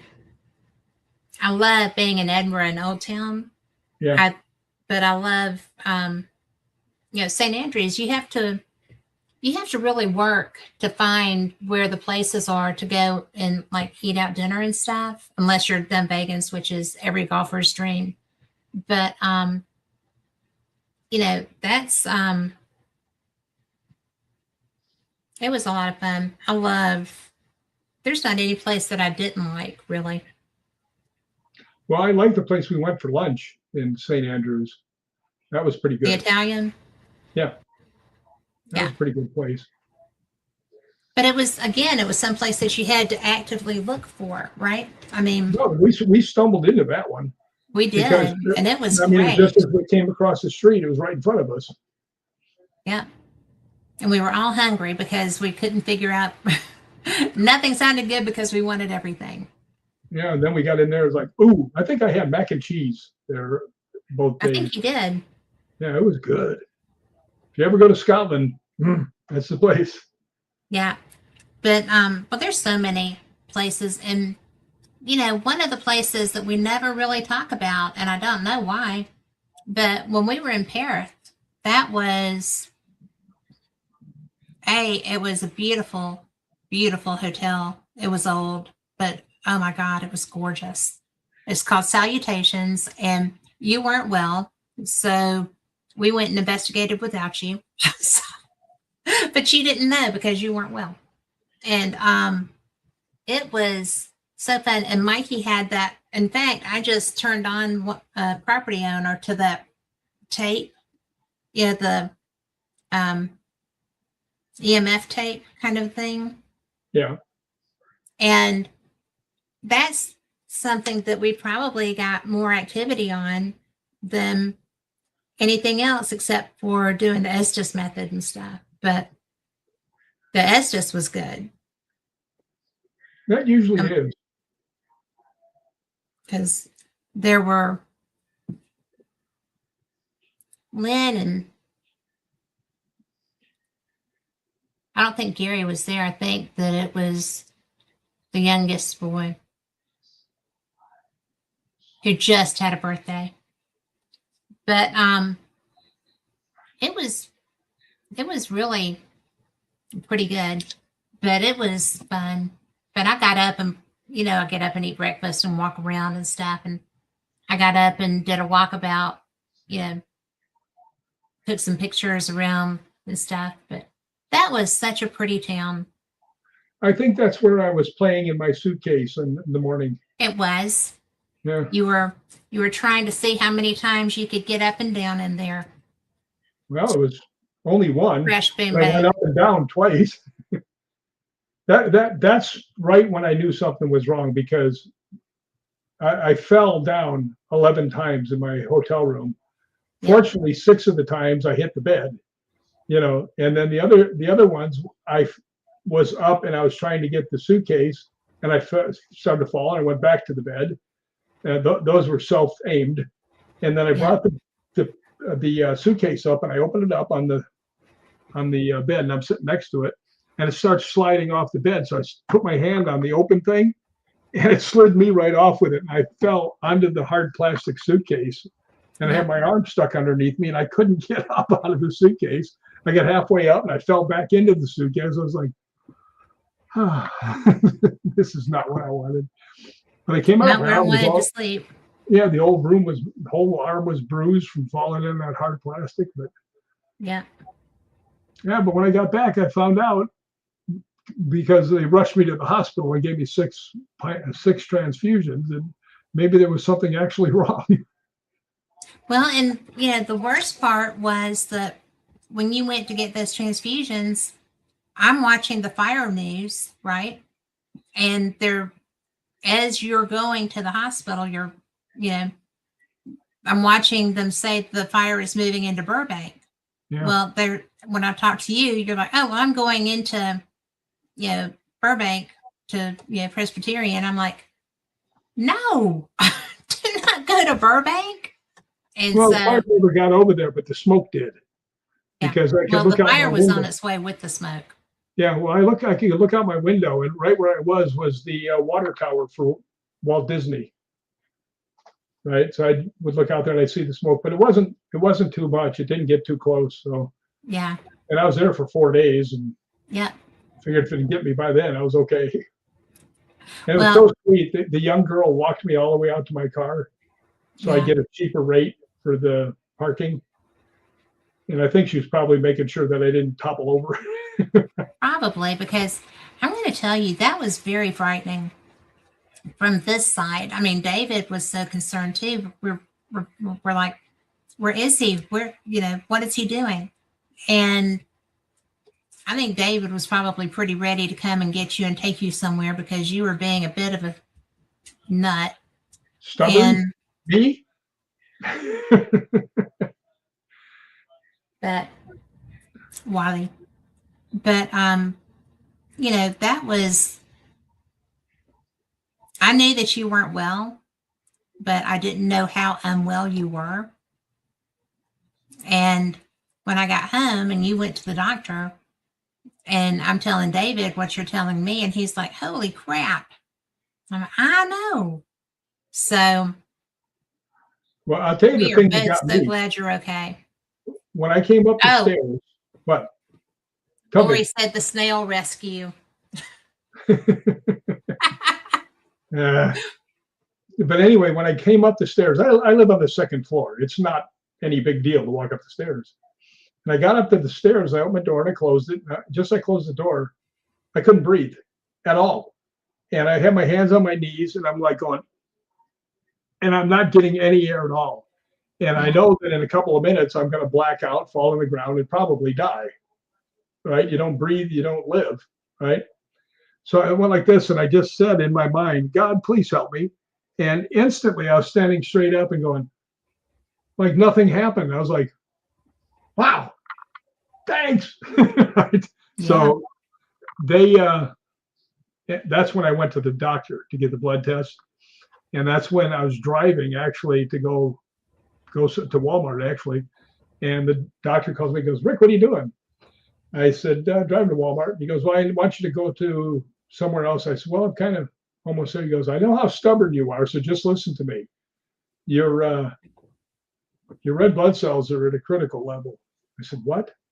And he goes, they're waiting for you at St. Joseph's at the emergency room. And I got in there and they shot me down the thing like a missile. And man, I was all hooked up to everything. I'm just sitting there going, oh, this is interesting. So looking out at the fire outside the window, so. But as they say, it's all good now. It is all good now. The funny thing is that, Cash called me. He did? Cash called me. And I he know was that. like, "Are you talking to Rick?" I was like, "Well, when I can." And he was like, "Is he okay?" I was like, "Well, they're working on that." I mean. But he was just like, I guess you were in the middle of getting treated or something and he couldn't get you and he called me. So, but it was because Vandy has my number. It was, well, the thing that was interesting is when this young nurse was so sweet to me, right? And this one doctor, another doctor came in and he was endocrinologist or something like that. He goes, "So you're in here for pernicious anemia?" And I said, "That's what they say." And he goes, "What was your whatever number it is?" And he goes, "And if it's under 7, you go to heaven." I was really, he goes, "What was yours?" I said, 6.6. And he was like, "You're still here?" I said, "Not done yet." So Yeah. the little girl nurse was just going, trying not to laugh at him because he's just, "Yeah, if it goes under 7, you go to heaven." What? So here I am. You were close. It was trying, but fortunately, someone interceded on my behalf. Yeah. As I smile up there. Well, you're too stubborn to kick off. That's probably true. I'm not done yet. No. I got a few more people to rescue. I have Yes, to you tell do. something about the time I saved my little brother, just because it's one of my favorite stories. Yes. Um, when we lived in Oregon, we lived in a place called Sam's Valley, and it was so small that in my elementary school there was 2 rooms, first through fourth and fifth through eighth, and every boy had to play sports, so we couldn't have a team. And we had this one kid, Britton, and he always played right field. He never caught a ball. He was always out there looking around, looking around, right?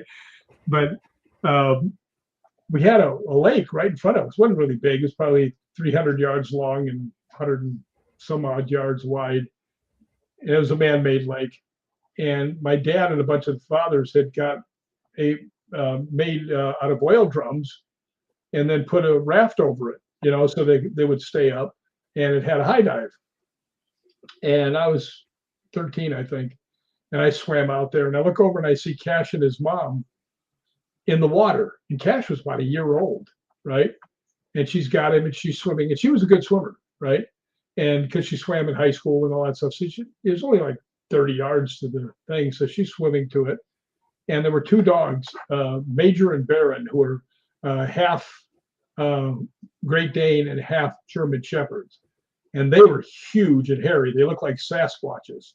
Well, they wanted to go out to the raft too. And about halfway there, they realized they're not really water dogs, right?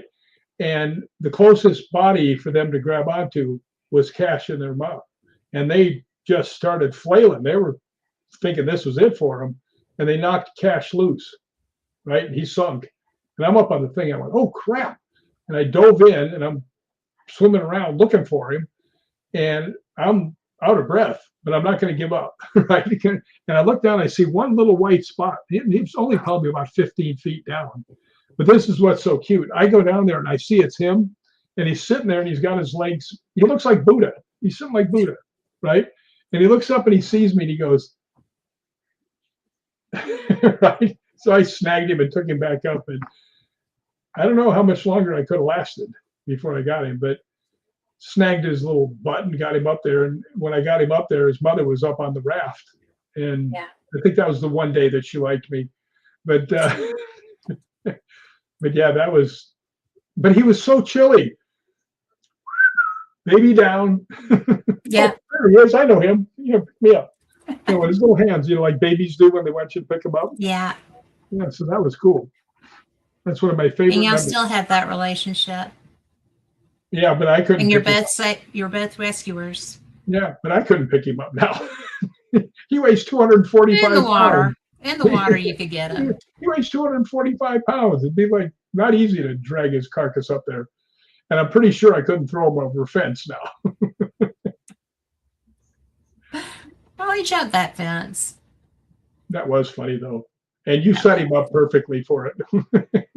My brother and I were on her show, and I said, ask him about the time he jumped over the fence in the back, a 6-foot fence. And he But goes, I already knew the story. yeah. And he went, I did not jump over. Rick picked me up over his head and threw me over the fence, and then the Great Dane bit me.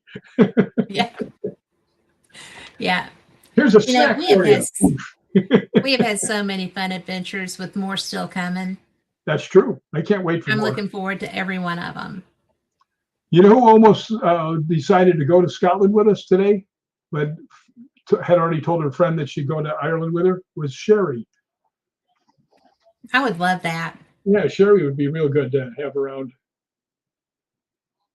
They That would be fun. Did I ever tell you when she was a paramedic, she got in a fight in the back of the ambulance with this big lady who grabbed her sandwich, her lunch. She sat down for lunch, and the lady grabbed her sandwich, and she goes, "Give me that back!" And they start fighting, and they go out of the doors, and they're out thing, and Sherry's pummeling this lady, this big lady, and Sherry at the time was like 130 pounds, and she's only 4 foot nothing, you know. So she socked this lady out because she's trying to steal her sandwich. That's fun. I could see you doing that. Well, you go for my sandwich. It's on. Without a doubt, especially from Gelson's. But we are just about out of time. And oh no, I had too much fun. This happens so much. But you guys, you can see Rick the next 2 Sundays. He's going to be hosting Fate Meg Radio, and he's going to be having a jolly time with that. So yeah, please call me, because I'd hate to sit there all by myself with no question to answer. Don't leave him alone. Yeah, don't leave me on my own. No, not that. You have no idea how much trouble he'll get in on his own. Fortunately, he is Carl. So Carl will save me. Carl will save you. But thank you for being here. Well, you know, I love coming on here. I mean, this isn't any different than what we do during the daytime on the phone, other than people are looking at us. Yeah, pretty much. But I just appreciate you. And for the people that are listening and people in chat, thank you so much, because y'all are the reason we do this. We do this all the time. Even without video, but just we appreciate you. And if you're watching this in rebroadcast, then I hope that you like it as much as we like doing it for you. Well, we'll have fun on those 2 days. The first guest I'm having is Mikey Thompson. Yep. And he's really cool. And we have had so many adventures together, like me and Kat. Of course, Mikey's usually with us, when we do that. So yeah, it was so funny because I was protecting you and he was protecting Lori. And I'm pretty sure that both of you can beat up both of us. Well, certainly when your anemia is acting up, I can take you. Yeah, you know what? My younger brother was the world heavyweight kickboxing champion. And he was getting real mad at me. And I said, so what are you going to do? And he goes, I'll kick you in your bad knee. I said, well, if you're smart and you kick me in my good knee, then I'd have 2 bad knees. Y'all are bad. Yep, indeed. Well, but Raymond is a little late in here, come. But I'm so glad you're here, Raymond. But go back and listen to all of it if you didn't get a chance to, because it was fun. So, but we are out. Thank you again. And I'll talk to you later. Yay! Bye.